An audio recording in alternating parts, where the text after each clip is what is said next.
Byline Audio.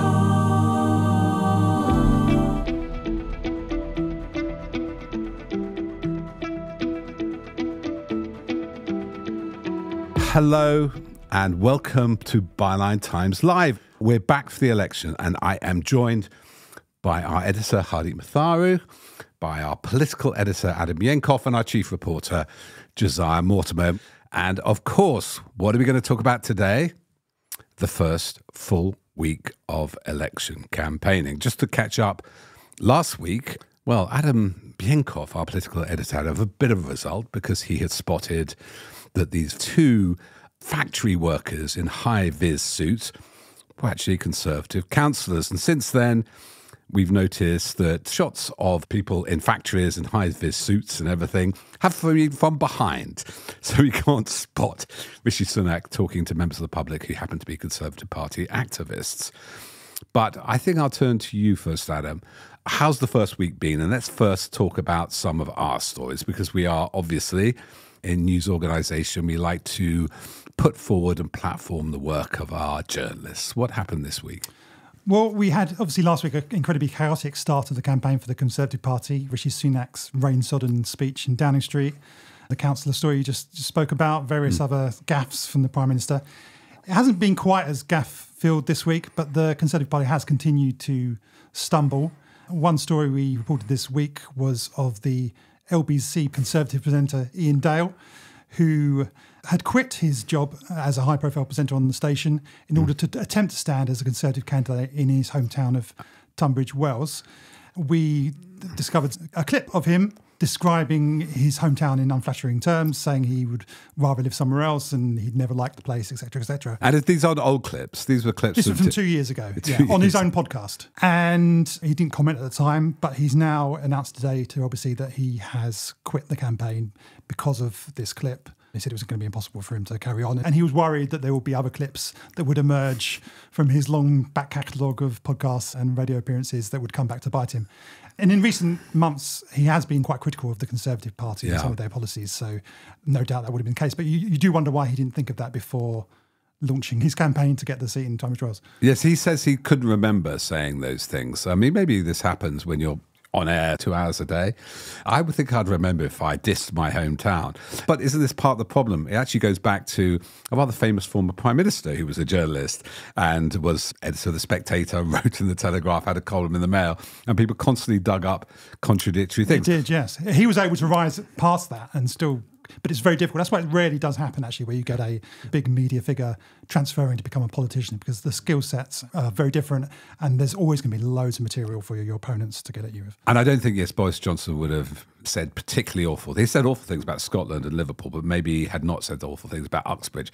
That was a huge hurdle to surmount. It was quite cryptic. I mean, we had a tip-off before the announcement that Dale could have had the candidacy or was running for it. Right. I suppose a high-profile person like that might have thought he'd get it, but obviously somebody else will.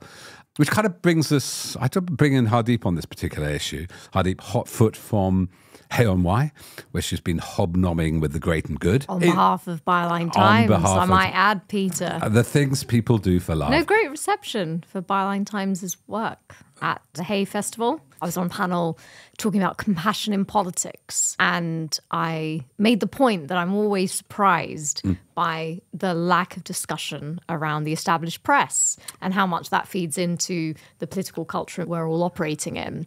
And so not just the press, that's what I was going to put on. It's not Iain Dale. There was a big round of applause for that.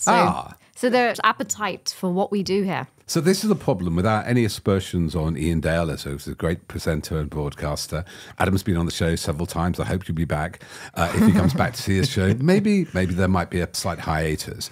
But this problem of the revolving door between politics, the political media class, it may be relevant, might be just because we're talking about the media to bring up. I don't know if you saw the reports about Keir Starmer having a lunch with the, maybe not Rupert Murdoch himself, was Times editor and deputy editor, yeah.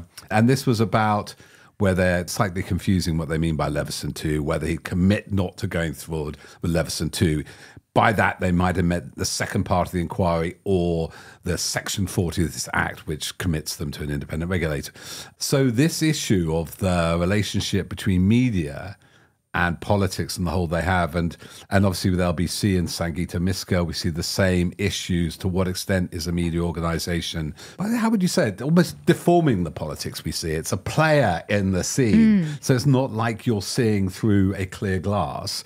You're seeing through a kind of distorting mirror. Would that be fair? Yeah, I mean, it is extraordinary that one day Iain Dale is a very prominent presenter for LBC. And then the very next day, he's saying, I want to be a Conservative MP. And then the next day, he's saying, well, I'm not going to do that. This notion of the politicisation of journalism, that's a really obvious example of it. But this meeting that was apparently had taken place between Keir Starmer and these figures in the Murdoch press. So Leveson 2 would be part 2 of the inquiry, the Leveson inquiry. That. Just to stop you, Kelvin McKenzie thought it was about arbitration. So the former editor of The Sun, who also didn't understand privacy versus defamation when it came to Daniel Wotton, but we can talk about that another day, seemed to confuse, it was about the costs of going to court, right? He said it was, and that, just for people who don't understand, this was a element of the first Leveson recommendations, that an independent regulator would have an arbitration system which would be cheaper for complainants and could be taken into account if the newspaper didn't go through it. Leveson 2 is, what we were going to talk about, is something slightly even bigger, wasn't it? Yeah, so the Leveson inquiry took place after the full exposure of the phone hacking scandal by The Guardian, and it was looking into the culture and ethics of the press. But the second part of it specifically was going to look at the relationship between the police and the press. Once the trials had ended, because the problem with Leveson 1 happened in 2011-12, there were various trials, including the phone hacking trial, which didn't conclude to 2014, and they had to hold back not to contempt those. And then they were going to look at the criminality. So we're not sure. By the sound of the Times, and this came out in Pop Bitch as well, they would know they were talking about the second part of that inquiry. Yeah. But I think whatever the specifics of it, I think this notion that these editors were meeting with Keir Starmer, and on the premise that you're probably going to become the Prime Minister, what are you going to do that's going to look after our interests? That was the basic point of what was going on there. And the unsaid thing is whether or not they're going to endorse Labour in the general election. And so the fact that there was these meetings, they're negotiations essentially, aren't they, Adam? That's what's going on here behind the scenes. Yeah, whether it's said explicitly or not, I think it would be understood on all sides what they were talking about. Yeah, are we going to support you or not? What are you going to do? It's a Mexican standard. It's a brokering deal. But cleverly, I'm not talking about the foreign secretary. I'm talking about Starmer's attitude. He didn't commit either way. Apparently so. And he's been quite non-committal on press reform generally, I think. Possibly for that reason. I mean, it may be that he hasn't decided which way Labour are taking, or it may decide that it's probably better for him to hold that card in over their heads. Yeah. But all this stuff, which has been going on with one candidate, we've talked about one Conservative candidate leading our front page, is also a story about a Deputy Conservative Party chairman. Jonathan Gullis. Jonathan Gullis, yes. The great Jonathan Gullis. Yeah, so we got another story from Dan Evans and Tom Latcham today, revealing that Jonathan Gullis received a 5-figure donation from the company JCB, who's got several bases in his constituency. And within a couple of weeks of receiving that donation, they announced that they were closing one of their bases in the constituency at the cost of up to 200 jobs. Wow. And despite being very vocal on other things that are going on in his constituency, he's been completely, as far as we can tell, silent on this issue. Well, some people have accused him of his silence being bought, but just to say that may or may not be the case. We have not received a reply to him, so we can't make that inference, but that's what local people are saying, isn't it? Yes, and there's also another story that we reported this week about his relationship with a man who turned out to be a convicted drug dealer, and there was denials from the party about the association between him and the party, but Dan and Tom uncovered photographs suggesting there is a close association between him and the party, lots of pictures of him with local Conservative activists in group shots together. So it does seem like we're not being told the entire full story there. So he's no longer an MP. We should be, the geeks tell us they're no longer members of Parliament. They're prospective candidates for Parliament. Stoke North, is that his constituency? Something like Stoke-on-Trent. Stoke-on-Trent North. What's the polling showing in that constituency? I think it looks likely to switch back to Labour. It's in that part of the country. It was a historic Red Wall seat, which went to Labour. Just to catch up a bit on the polls, because Josiah has some very interesting poll results in a moment about voter ID, but it's now been 10 days since the election was called. The polls, as far as last time I looked, really haven't shifted at all, have they? No, and I think normally as journalists we try and make elections as exciting for our readers as possible. And You love them. I do love them, and they are exciting, but we always try and convince, it could go either way, and it's on a knife edge. It really isn't. And actually what normally happens in general election campaigns is what the polls show at the start of the campaign is normally pretty close to what actually ends up being the final result. Now, there are some exceptions to that. So a couple of quite recent exceptions. In 2015, the polls were suggesting that it was very close between Ed Miliband, leader of the Labour Party, and David Cameron, leader of the Conservatives. It turned out not to be the case. It was a real polling miss. How much were they out? 5%? Or? It wasn't massive, but it was enough to give the Conservatives a majority, whereas there was predictions of a hung parliament prior to that. And the fact of the Lib Dems there was and Lib Dems as well. Yeah. The second recent example was 2017, where the polling was actually quite good. It was quite close to the final result, but there was actually a swing over the course of the campaign, and that rarely happens during general Theresa away from Labour, away from Theresa May, to Labour, to Corbyn. Now, what John Curtis, the great polling expert, says is that if you take those two kind of examples and other examples of similar things happening, if you look at the worst polling misses that there have ever been in UK history, and the biggest swings from one party to another over the course of a general election campaign, and you add those together, were that to happen in this campaign, you'd still be looking at Labour being the largest party. And if that were to be the case, then Labour would form the government because they've got more friends in Parliament among the other parties, whereas the Conservatives have very few friends in Parliament, unless Reform gain loads of seats, which is not looking like they're going to at the moment. So it does look like a Labour victory is pretty certain. What isn't certain is the scale of that victory. So the nature of first past the post voting system means that very small changes in final results can exaggerate the scale of seats. So it's sort of geared, isn't it? That 1% over to first past the post. Yeah, the bigger the lead, it exponentially goes up. Yeah. So there's the big difference between Labour being the largest party, or even Labour having a small majority, and Labour having a complete wipeout and the Conservatives being reduced to a few dozen seats, if not even less. And some of the polls suggest that that latter scenario is what we're heading for. The Conservatives were hoping to turn that around in this campaign. To not be destroyed, but not to win. And that could still happen. We've got the first election debate next week between Sunak and Starmer. That could be an interesting moment. Does that shift the polls usually? Well, I did with Cleggmania. But in 2010, it did have an effect. But back then, TV audiences were much bigger than they are now. Right. You know, the last time there was a general election TV debate, the numbers were much lower than it was in 2010. So it's unlikely to change. Although, of course, there could be a big moment during that, which then goes viral and lots of people see it. But I think the way things are going, it's not looking like we're going to get a surprise during this campaign, but you never know. Because you're saying that you need the biggest swing and all these things to happen, even for Labour to be the biggest overall party, is the element of tactical voting. I know there's a lot of work on that.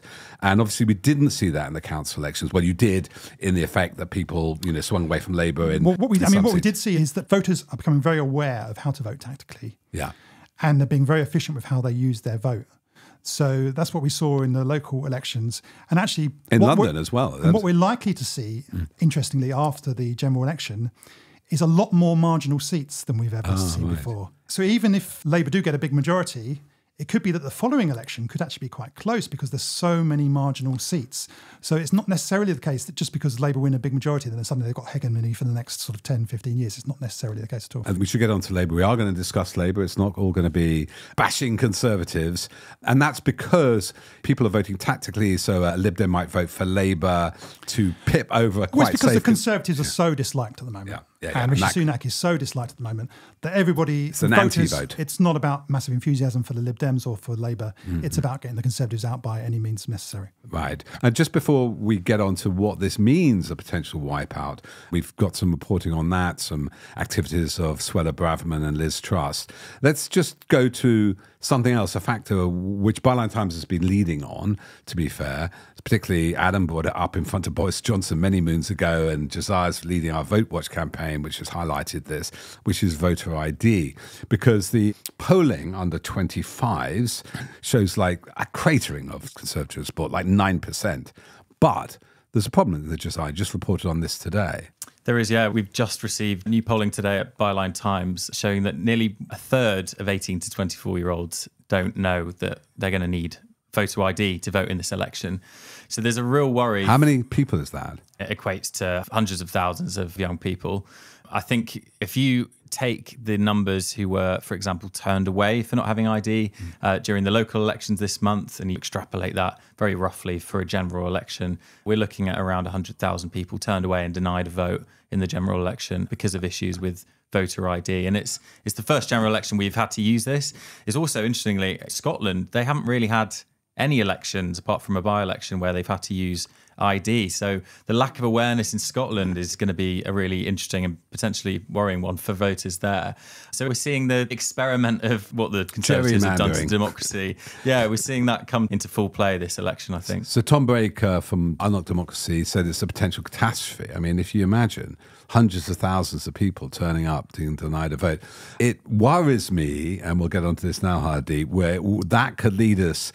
You know, that plays both ways. Ever since Miami, where 600,000 votes or whatever were effectively excluded in 2000, which got Bush in, that both ways going, it's rigged. Yeah, I think that's a real question. I mean, after Labour did very well in the local elections, we saw some Conservative MPs saying, OK, well, that means we have to abolish postal voting, something Adam covered. Yeah. So you do see these backlashes. And yeah, there have been quite a few changes that the government has made to voting over the past few years. I mean, one of them, which pretty much no one else has talked about as far as I can see, is that this is the first general election where about 2 million extra overseas voters will be able to vote for the first time. Yeah. So they've been able to register from abroad. If they live overseas for more than 15 years, previously they couldn't vote. Now all of them can. So that's an extra potentially 2 million voters who are involved in this election. Of course, there are democratic arguments for saying if you're a citizen, you have a right to have a say in our elections.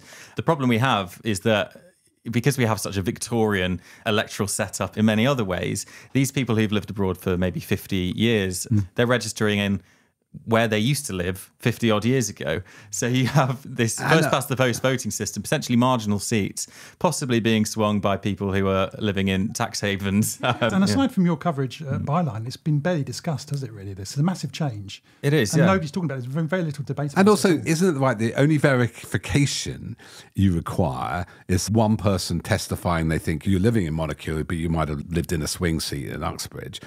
Whereas you can't use a student card, all these restrictions on young people voting. But this is clearly encouraging certain kind of voter in this legislation to vote and deterring other kind of voters. That's what it seems to me. Is that fair? Yeah, I think it just gives lie really to the idea that introducing voter ID was about ensuring the integrity of our elections, because not only can many more people vote in UK elections now who live abroad, they can also crucially donate. And there's no maximum that they can donate to parties. There is a maximum that the parties can then spend on it during an election campaign. But also, helpfully, the Conservatives, helpfully for themselves, I should say, they've just nearly doubled the election spending limits. So we've got the first election. For how much is it now? It's now approaching 30 million that they can spend. And the Tories have been the only party really that's ever been able to come near that. And of course, they're the only ones that knew when the general election date was. They've obviously got a few donors who previously have had a lot deeper pockets than Labour, although and also said problematic things. A guy called Hester who said, we'll get on to Diane Abbott later, that she should be shot. They'd say they're guaranteeing electoral integrity against in-person voter fraud, but they're opening us up to foreign influence from more non-domiciled. Most of our newspaper parties are non-domiciled. But now any non-domiciled Brit can be a big player financially and cephalogically in this election. Yeah, and it's not the only loophole either. I mean, the Electoral Watchdog, the Electoral Commission, it's been gutted in recent years by various pieces of legislation, but they've warned that so many warnings on foreign interference in our elections have gone completely ignored. The fines for parties taking donations that they shouldn't are basically negligible. It's just the cost of doing business. Those fines haven't increased at all, but the spending limits have increased. There's just a plethora of loopholes that remain unclosed, and yet they did choose to focus on something which really wasn't an issue in many democracy experts' minds, which was this issue of in-person alleged voter fraud. So, yeah, it's an issue of priorities, I think. What is interesting as well is whether Labour will say anything about this sort of stuff during the campaign, whether they'll pledge in their manifesto to change some of this stuff. My instinct is that maybe they'll fiddle around the edges of it, but really they won't repeal much of this work. Right, but they have find out soon enough. Something which they lower the voting age to 16, which would be. But obviously most of these people are going to be in the army at that point. And I think on voter ID as well, they've also suggested that they will increase the number of IDs that can be used, including non-photographic forms of ID, but they're not committing to scrapping it altogether. Very interesting. Hardeep, these are very populist measures. We see this called voter suppression. We see it a lot in the US, and we've seen what's happened this week with the likely nominee of the Republican Party receiving 34 felony convictions. I'm just wondering, if we went down that route, which Adam suggests is very possible, of a kind of cratering of Conservative support, where do you see the party heading? And what, if you've been watching what's happening with Liz Truss and Suella Braverman, with Boris Johnson and Jacob Rees-Mogg both supporting Donald Trump? Because you've always said that's a likely outcome for the Conservative parties if they lose, that they will head down the Trumpist Republican route. Do you see that more likely this week? I do. Josiah and Adam have been reporting this week about some of the platforms that Liz Truss and Suella Braverman are taking up. And actually, they're not that surprising, these platforms, because they're extreme conspiracy-ridden narratives that they're going along with. But I think that is going to be the path of the Conservative Party, really. Yeah. And you've just been at Hey and Why. It's very interesting just watching Question Time and the grilling of Farage at BBC Question Time. We often talk about this, especially the Theatre of Cruelty, the current edition, Adam's polling on the cultural measures, that they don't seem to be working. When just out and about, do you think this is a recipe for electoral success, the Conservatives, or alternatively, a way of getting funding from the US, a way of getting media coverage? The whole GB News thing was, whereas it may not work with the electorate, it works for their pay packets. Numerous Conservative MPs appear on GB News and get well paid for it. So does Nigel Farage and Richard Tice. And the Nigel Farage model of political campaigning, as we've seen this week, is don't run for anything, set up a private company, call it REFUC, or that's what it used to be called, REFUC, the abbreviation Reform. And there's a whole new form of politics coming here, which is quite separate from how the public feel. Well, it was interesting because Theresa May had just been at the Hay Festival the day before I was there, and she was talking about the Conservative Party today and the direction it's going in. She's not the only one. There have been others from that part of the party, the old guard, who are distancing themselves now from the party, saying that they're very concerned about what politics has become. Is it really about service and doing a public duty, or is it more about the personalities? I find it, especially if there's a big defeat, I find it unlikely that somehow the Conservatives will go back into that centre ground. I think it's much more likely to go down this populist, more extreme route, because as you say, that is where the money is. That's where the media ecosystem on the right is as well. Not just the newspapers, but GB News and various other platforms. Question Farage. And so, yeah, and then there's the parallel with Trump and the Republican Party, lots of money flowing there. So I think that will be the direction. It was interesting. I was on a panel at Hay Festival with Danny Dorling, who's a professor at Oxford, who has written for Byline Times a number of times.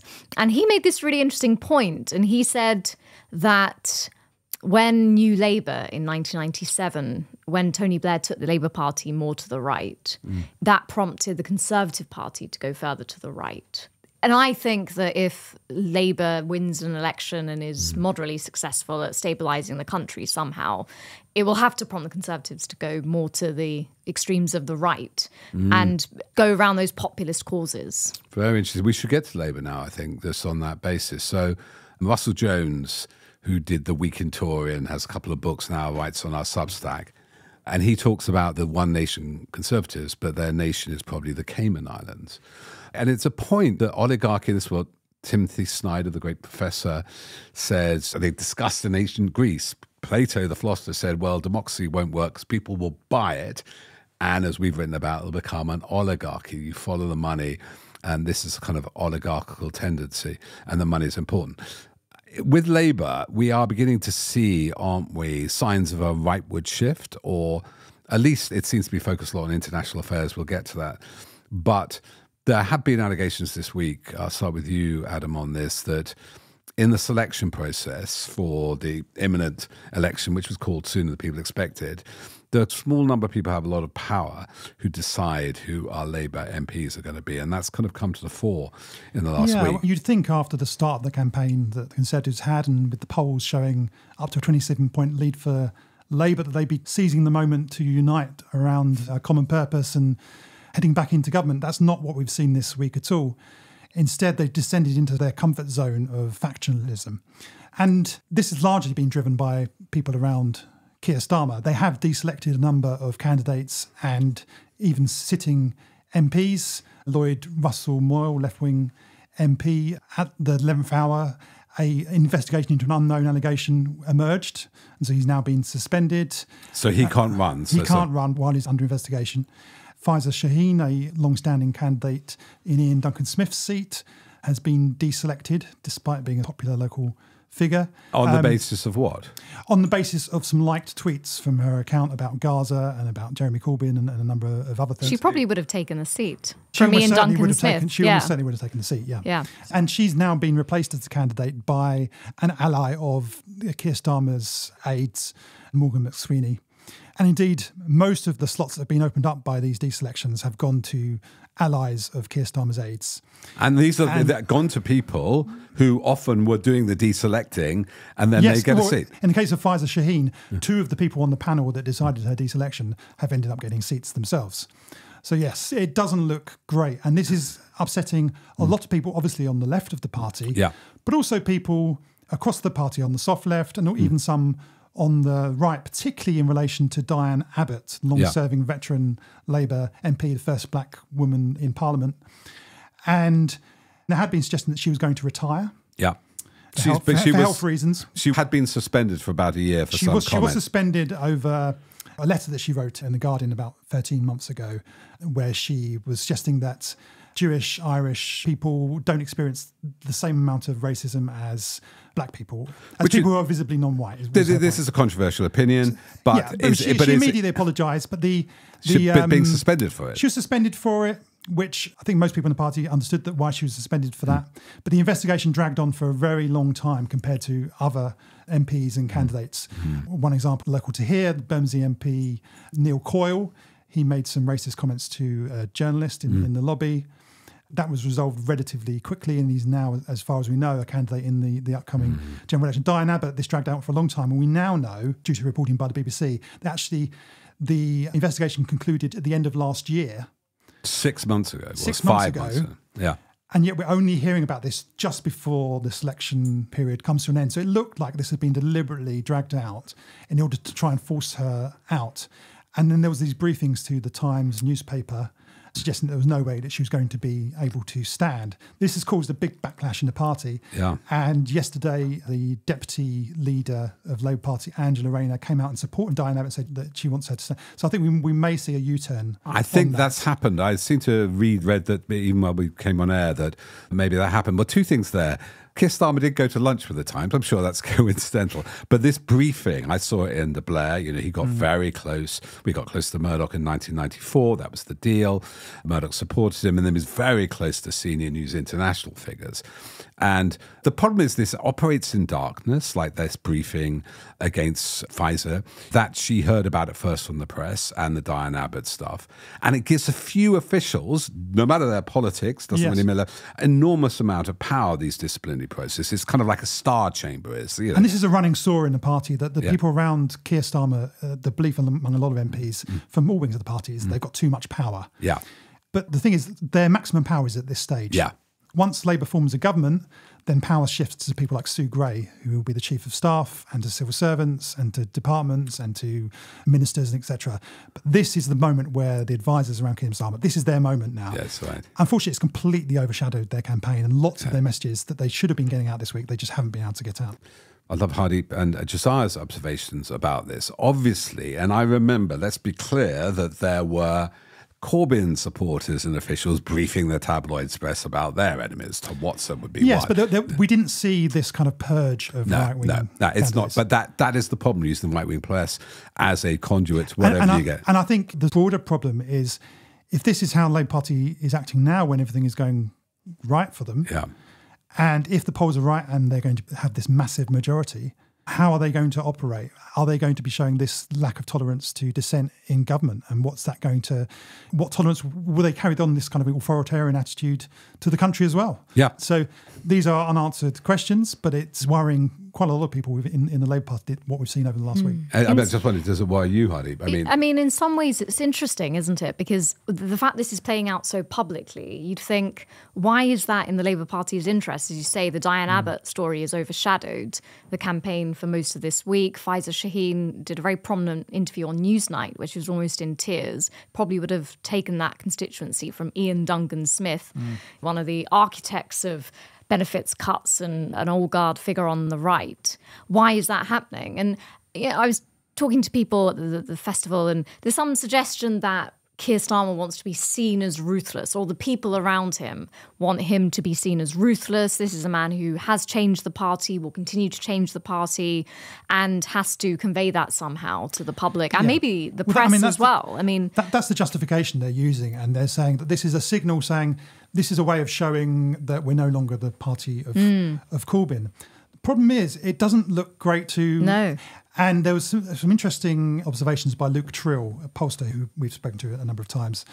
He was suggesting in the focus group that they've been doing this. This has been going down very badly, actually, with Conservative switchers to Labour.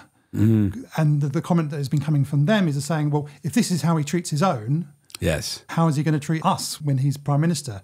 Because it just doesn't look good, this kind of underhand behaviour. And particularly with someone like Diane Abbott, who is not the most politician in the country, but people known her a long time. It just looks disrespectful. To her. And this guy, I remember the 97, obviously there was, and I could never, it was a recurrent theme that from the Clause 4, getting rid of Clause 4, the element that nationalised the commanding height, that Blair would attack the left to show this was some militant and things like that. But he was also quite tolerant. I mean, obviously, Diane Abbott, Jeremy Corbyn remembers, Dennis Skinner, and you had on Claire the right, Short. Claire Short, you had Frank Field, you had Kate Hoey. This broad church thing Blair did maintain. He had George Galloway for quite a while in the party. I mean, Because he was confident of his position. Yeah. And I think this action does make the Labour leadership look less confident than Blair did. There's also a dissonance between, to my view, Keir Starmer's public image. It just doesn't... It just doesn't strike the right chord, because he doesn't seem somebody who is ruthless. And I mean, he seems very meticulous and careful as a leader of the Labour Party, cautious. But this notion that he's trying to be ruthless and brutal, because when he's asked about this in interviews, again, there's a dissonance between the people around him who are telling him to do these things and then him actually responding to it, where it doesn't seem like he even really believes in the need to be brutal. Well, I think that's one of his biggest problems. Is actually people don't know what he believes, and that's what voters say in these focus groups. So they just don't. It's not that they don't like his politics; they don't really know what his politics are. And I think that's been reinforced by some of the shifts even more, that he's doesn't made, it? Yeah. When he was running to be Labour leader, he ran on a very similar platform to Jeremy Corbyn. That's not the platform he's running on in this campaign, and that kind of adds to that sense that what does he really believe? And it may be that we don't actually find that out until he becomes Prime Minister. I mean, there were similar doubts about Tony Blair, actually, before the... Bambi, he was scary. Yeah. He was scary and soft. You get a bit of this with Starmer, by the way, that he's boring. They called him Keith, the left called him Keith, but he's also ruthless. So, and Blair, what was the Blair sort of image? It was kind of like that, wasn't it? Bambi, like he was a bit soft and people did a bit wet. People didn't really know what he then really he had red eyes, Then he was going to take your tax away. It was kind of, the campaign against Blair was similarly confused to the campaign against Labour and Starmer, where... Demon Bambi. The Conservatives at the moment don't seem to know whether they want to say that Labour don't have a plan, which is what Rishi Sunak is saying, or they want to say that he does have a plan and it's this dangerous socialist utopia, or whatever. Yes, it's ruthless, but it's useless. The two can't be true. Just a little bit of a revelation, and this is a very interesting moment for me because of being the senior person on this table. And hands up, I was a Labour member in the 80s, and then in the 90s, I really a bit of speech writing for Gordon Brown. This is like 98, and already, and we might be seeing examples of this with Rayner and Starmer, there were people coalescing around the Blair-Brown axis and causing division. I worked on a speech about Britishness. It was clear to me he wanted to sort of pave the way that Britishness includes Scottishness, and there's nothing wrong with having a Scottish Prime Minister at some point. But it was great to work with him. It's about identity. But what I noticed is the Praetorian Guard around each leader, if you like, hate the other Praetorian Guard much more than the two leaders or the two sort of Blair and Brown would, because their lives depend on Brown or And I think Blair. that's particularly a Labour trait as well. They call it in the Labour Party near enemy. You know, you're always much more focused on the near enemy rather than the opposition. And, you know, we've seen that this week, definitely. Yeah, fantastic. I mean, not fantastic, terrible, but it's interesting to see those signs, because obviously we'll be exploring them if there is a Labour majority. And so, I mean, we should clarify that we're not really taking sides on right and left on Labour. Also, we're looking at processes or honesty. As you said with Diane Abbott, this isn't an issue which has upset people just of basic respect across the political conservatives Including as well. somebody like John McTernan, the former political secretary for Tony Blair, coming out saying this is disgraceful, humiliating somebody like Diane Abbott. So it cuts across the party, I think. Yeah, it's this politicking. Maybe that's what doesn't go on with people, this game playing. Left can do it too. Millicent did it. It's machine politics. Hardeep, do you fear that's already going to happen, or is there something that you said he doesn't give that impression? Starmer hasn't. He only became an MP in 2015. Before then, he was a civil rights law and then the DPP, working heading up public prosecutions. But do you see this as inevitable, or this is something which has been exposed now, and maybe it's a good moment for it to get exposed? They might back up from this kind of machine politics. I agree with Adam. I think we're going to see a lot more of it if Labour wins the next election. I think that is when there's going to be much more open warfare, if you like, between the Labour left and the leadership. That will be very interesting, especially if the Conservative defeat is quite heavy. That's where the opposition will be. There's been a lot of focus, rightly so, in recent years about the Conservative Party and the various factions and the backbench, the ERG, the European Research Group, holding various leaders to hostage over Brexit and many issues. But in a way, that same dynamic has always existed in the Labour Party. And I do feel, my sense of it is that the people around Starmer feel that the Corbyn years were just so damaging to the party, for whatever reasons they believe that to be true. I mean, electorally maybe is one example, but so damaging that you have to make a real break with it. The country's at such a crucial time. This election has to be won. And they're being very pragmatic. That old adage of you can't do anything unless you have any power. And they seem to me very focused on that. But I don't know. I'm surprised by the level of publicity that advisors themselves have encouraged on these factions. I mean, the other argument they make, people around Starmer, is that look what's happened to the Conservative Party when they haven't purged the extremes of their party. Look what we've seen over the last 14 years. That if Cameron had been more ruthless then perhaps Brexit, we wouldn't have been, everything, That's the argument they make. That's very interesting. Yeah, I think that you touched on what the left will do after the election. I think it's a really interesting one. I think there's another question, which is, will there be a parliamentary left of the Labour Party after the general election? Because it feels like the path is either to cow the people like the Socialist Campaign Group, the left of the Parliamentary Labour Party, or to reduce their numbers, or both. So this sort of whole idea of an internal opposition within a Labour government that perhaps has a very large majority at the next election, well, will they even have an internal opposition? Will just their opposition be from opposition parties? And it is this kind of disintegration, this idea of the Labour broad church. I think another factor is the Labour leadership at the minute, and perhaps all Labour leaderships, they really get in their head this Westminster winner-takes-all mentality, where they get a fraction more of the power than they previously had, or they control the reins and they think, right, we need to do whatever we can to stop the other side ever getting control of the reins. In their own party, in their own party. Yeah. So, I mean, you had some rule changes under Jeremy Corbyn. There were some deselections. I think that's been taken to extremes under Keir Starmer now. There were big rule changes a couple of years ago when Starmer first came in. Basically, the underlying message was, we're never going to let what happened under Corbyn happen again. And again, the subtext of that, we're not going to let the far left of the party take over again. I think there's another message. I think, though you say there were these ERG groups that broke away, and you have now common sense groups and endless groups, you have NatCons and PopCons, and it's sort of like some weird medley at a festival of forms of conservatism. But actually, was discipline is the hallmark of that. How many people are deselected? Has anybody ever been deselected unless there's several been caught doing allegations of sexual offences? That seems to be the only, or lobbying, the only way to get deselected. That don't really seem. The Tories conspire privately. The Labour seems to conspire publicly. I think the only sort of A close example would be when Boris Johnson got rid of the Conservative MPs, anti-Brexit Conservative MPs around the proroguing of Parliament. But that was extraordinary for the Conservatives. Yeah, and a lot of those ended up coming back anyway. I think it did change the Tory party, though, Yes, didn't it? yeah, It has paved the way for the extremification of the Tory party, that GB newsification of the Tories that we now see the impact of. And who pushed for that?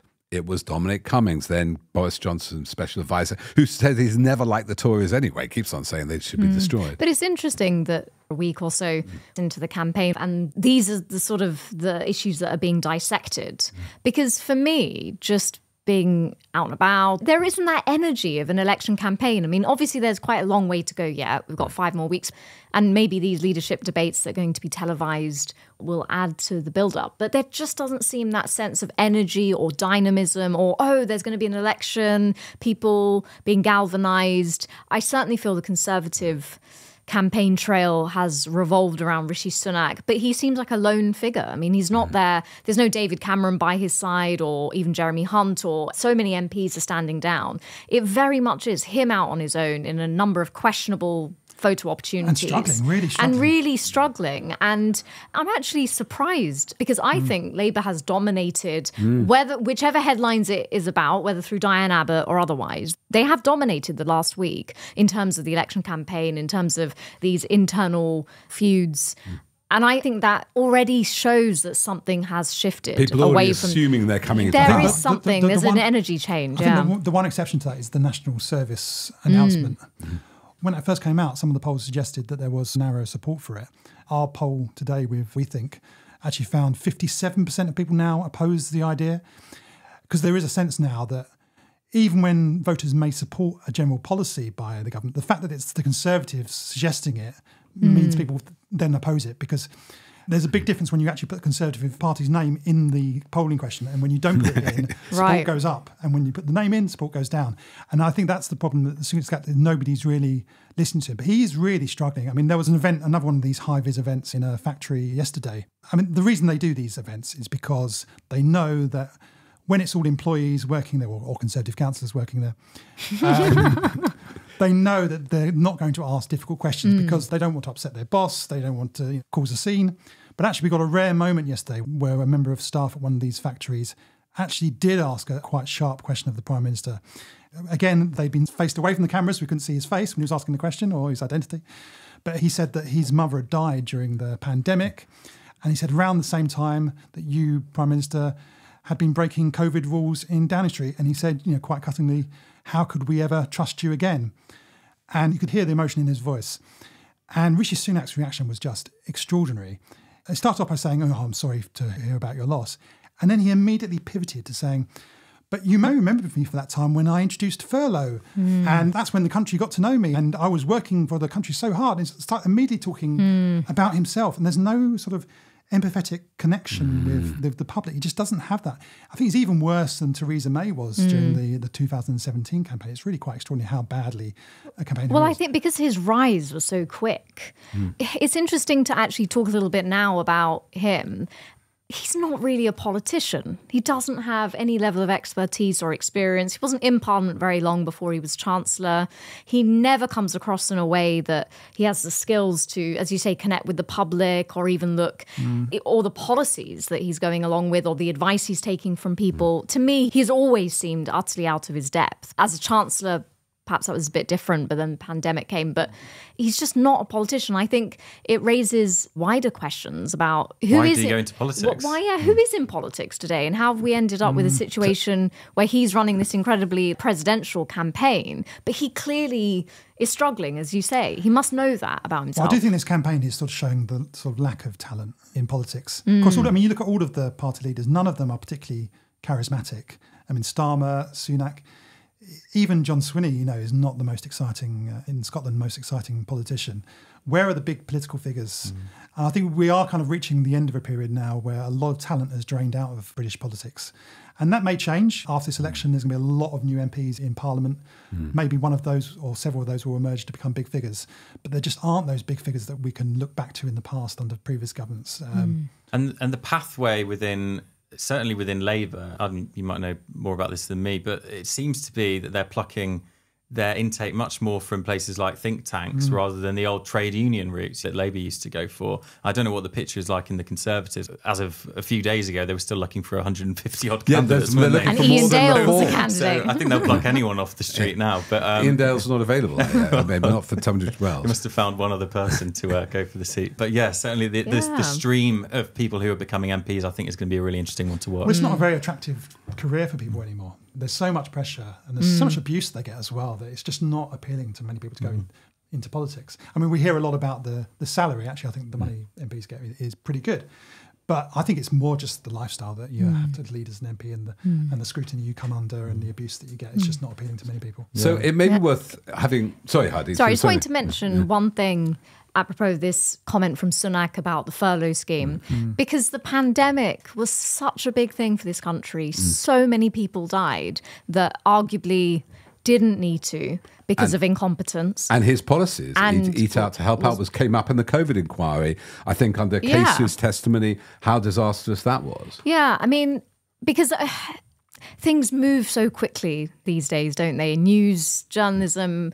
But I remember as the pandemic, we were having discussions, our news team, about when the inquiry started. And I remember us saying, could it be a seminal moment? Could it be something where people come the next election will really remember what happened during the pandemic? Not just Partygate, but the incompetence, how many people died, the lack of PPE, the lack of preparedness. Do you have any sense, Adam, of is this a big issue that people... I think it is. I mean, we saw it coming up yesterday with Rishi Sunak, but there you go. It's something that really... And if you look at where the big drops in Conservative Party support were, it's during Partygate and it's during Liz Truss's tenure. So those two big events. The pandemic is a big part of it because it's just that basic breach of trust because... Unlike other scandals, everyone lived through COVID. Everyone sacrificed something during COVID. So it's really personal. So even though it's not mentioned a lot in the press or even in the context of this campaign, you think within people it is quite strong. And on the doorstep, it's to people still bringing it up. That was the workers. The basic question was, how can we trust you? From that time when he was... And just because we should wind up soon... This fascinating thing, the electorate actually have memories. The dancing baubles, the sort of whirly-gig of a campaign. Ed Davies falling off, waterboarding. He's having a great campaign. I want to be a Lib Dem leader. Every water park is just having a great time.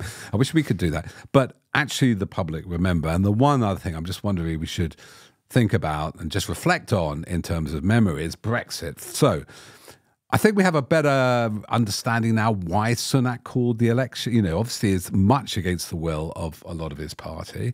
And what I'm understanding, I think you suggested, Adam, he had to call it then because there could have been another leadership campaign, yeah? Well, I think it could have been a leadership campaign or the Rwanda policy could have fallen apart. I think it's the big one because the first flights would have taken off. The numbers of boats crossing would probably have gone up over the summer anyway. Right. There would then have been calls to leave the ECHR. That would have caused a massive split in the Conservative Party. Could have had resignations from the cabinet. It could have all gone even more wrong than it's gone. But it's around these splits around international policy. Maybe next week we'll talk about Labour's policy, especially over Israel and Palestine. But on our foreign affairs, it is interesting, isn't it? If you think of the main architects of this huge event, which happened only in 2020, actually, finally.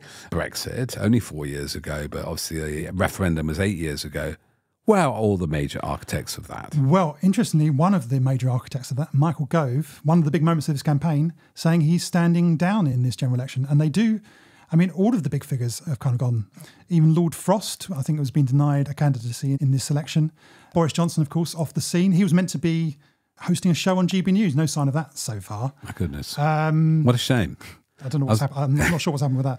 Yeah, it does seem like everyone's left the field with the exception, of course, of David Cameron, who has now returned. But of the Leave campaigns, David Cameron sort of like a rolling penny, whatever. And he obviously, for what I understand, is a very narrow circle of advisors advised him to go that way. And whatever that says about the Conservative Party is that the post-Brexit fictions within the Conservative hasn't unified them. But I'm fascinated. Basically, the three figures, to my mind, who led the official Vote Leave campaign, the unofficial Vote Leave EU campaign, they've all gone. What's Nigel Farage doing? Well, that's an interesting point with the Reform Party.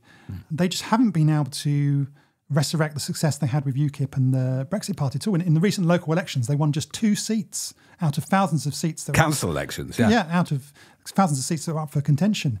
They're really struggling. As Zoe Gardner, an immigration expert and a campaigner, wrote for us today, it doesn't seem to have affected his coverage that he's getting. And he was on BBC Question Time last night. He wants to debate Sunak. He's all over the media. He's calling for a debate with Sunak. Incredible. Yeah, he's not even standing. Where's Richard Tice, the actual leader of the party? Yeah. But he's also said he's not standing. But the voters aren't interested, Yeah. And he's not standing. Where's he going to? He's going to support multiply convicted felon Donald Trump in America, isn't he? And he's not talking about Brexit. He's not. Nobody wants to talk about it. Even the Brexiteers. But it's interesting. I think one of the most significant things about this campaign is his decision not to stand because he wants to campaign in the US. And it does feel like right across the right, in the Conservative Party, in Reform, the focus is really shifting across the Atlantic now to what's happening out there, and there's less and less of a focus from the right of British politics on what's actually happening in Britain anymore. And we've had Labour not wanting to mention Brexit for 4 years. Now the Brexiteers don't want to mention. We better wrap up on that, but I'm going to give you, Josiah and Hardeep, the last word. Hardeep, any thoughts about this week and what you see future? And then, because you're the man with the diary, Josiah, hopefully we'll have some bloody manifestos launched soon so we'll actually see what these parties could. But Hardeep, do you want to sum up and then, Josiah, maybe flag us up the week ahead? Yeah. As I was saying, I think it's a flagging campaign from the beginning. There isn't the energy there. A lot of people think it's a foregone conclusion. What is likely to happen? I think Sunak is struggling, as Adam says. I think the Labour campaign has been dominated by the factionalism within the party, which I think is quite surprising that it's being done in such a public way. I know Labour won't talk about Brexit, but on this point about COVID, I am quite surprised that even on the pandemic, Starmer and the leadership are not talking more about that. It impacted the entire country. Or the corruption, The corruption aspect and politically, but just the human aspect that people lost so many loved ones. And we've been through all of that since the last election. So I think it's interesting to see that the news coverage has been towards Labour, and that's a sign of things to come. And I think the Tuesday evening is the first leadership debate in our very increasingly presidential style system between Rishi Sunak and Keir Starmer, and maybe that will generate some more headlines. When the election was announced, we all said this will be the dirtiest election campaign. We will see if that outwardly is the case. I think a lot of that, Josiah will come on to this, is happening below the surface. Social media, all the electoral changes, that's all going on. The dirty tricks are being played, but they're under the surface. But are we going to see those moments outwardly of controversy and confrontation with these two particular leaders who are both not seen as visionary for the country? I think the next week will tell us a bit more about that. Josiah, any other thoughts for next week? What to look out for? Yeah, I mean, actually, Hardeep touched on the TV debate on Tuesday. Tuesday is going to be quite a big day. The Labour National Executive Committee are basically signing off on every single Labour candidate. And because it's deemed a snap election, that means Labour's executive are basically taking full control over all of the candidates, essentially. So we could see some more of those spats over whether any left-wingers will be allowed to be Labour candidates this time.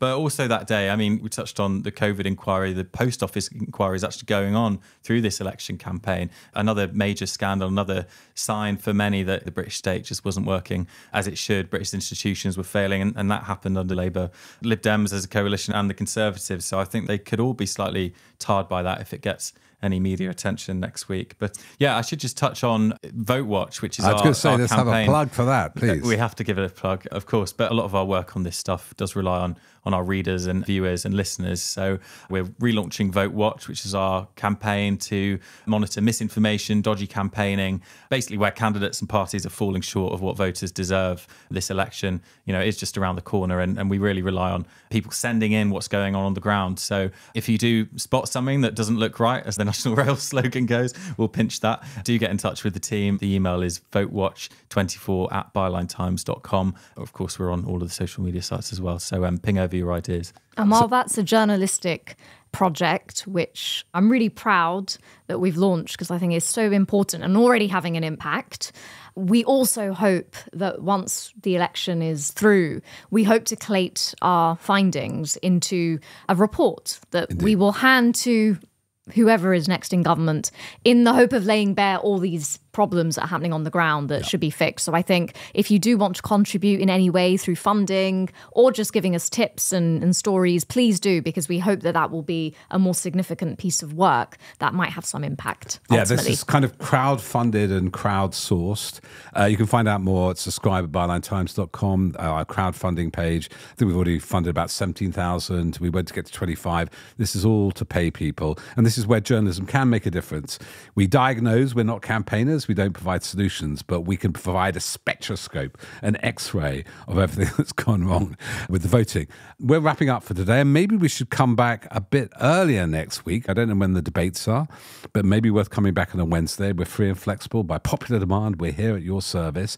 And meanwhile, I should just say one thing. We've just been recording a great podcast series with Hardeep and Bonnie Greer, the American critic and playwright, which will be soon on Byline Audio. But already, if you want some light entertainment, when all these terrible things are happening to Jonathan Gullis and Iain Dale, and you find it sad, you could always head over and listen to Utter Bollocks, a great new podcast series mixed between general knowledge and a quiz show with our great writers for Byline Times, Otto English and John Mitchison. Have a laugh. Get over it and come back and join us next week. And thanks for listening.